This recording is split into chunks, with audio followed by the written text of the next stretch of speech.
हाँ जी उस्ताद जी महंगाई के बारे की ख्याल है? थोड़ा पीछे रहा 10,000 फाने महंगाई के बारे की ख्याल है?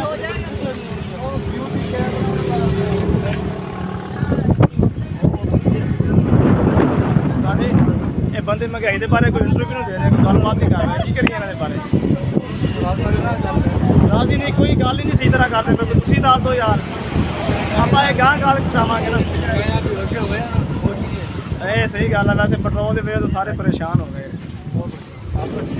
अज बड़ा प्यारा मौसम बनाया, बारिश का मौसम अल्लाह खैर करे, बंद गला गुला करते पे हैं। देखो जी नाम दस तेरा की है? अरफान कितों आया? कितों आया?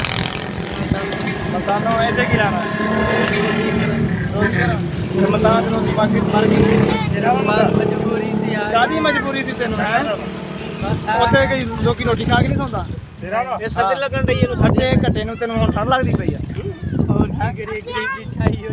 गरीबी चाहिए तो ठंड लगती है, आ गरीबी ठंड लवांदी आ लोगों को। 50 सीसी 48 सीसी डिग्री तो गर्मी है, ये ठंड लगती पी लाओ हिसाब का। गरीबी छाई पई है बस यार, हर बंदा ना हर बंदा परेशान आ। सारे बंदे अज ना हड़ताल कर लगे रोड ते, देखो आ रोड टायर टूर फड़न लगे, महंगाई की वजह तो बड़े परेशान ते हरियाणा ज्यादा परेशान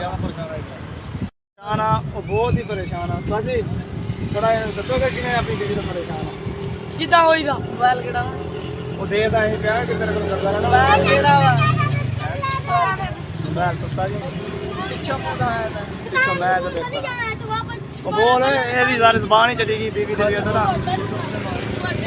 चले आवे यार मैच खेलने चल चलना होगा नहीं खेलना नहीं होता, वो तो देखने तो वास्ते चले जाइएगा ते जाना तो कोई भी नहीं पता, आप दोनों जाना आप दोवें खेल लांगे की है ना, अपने को बल्ला हैगा ना गेंद। यार ये कितने की बर्फ लिया ब्रो? ये बंदा है खड़ा, इसने ओए ओए एनी महंगाई यार, दिहाड़ी कितनी है फने तेरी? 300 दिहाड़ी है। 300 दिहाड़ी आ, ਉਹ 300 ਦੇ ਵਿੱਚ 20 ਦੀ ਬਰਫ਼ ਲਈ ਜਾਂਦਾ, ਬਾਕੀ ਕਿੱਥੇ ਕਰਨਾ? 280 रुपये बच के पीछे अच्छा बच्चा भी है। अच्छा ये छोटे इसका भी कर्जा देना है। अच्छा आप उर्दू में बात कीजिए। मैं जा रहा हूँ, एक मिनट थोड़ी गल की मेहमान बैठे हैं, इसको बोतल पिलानी है यार। अच्छा यार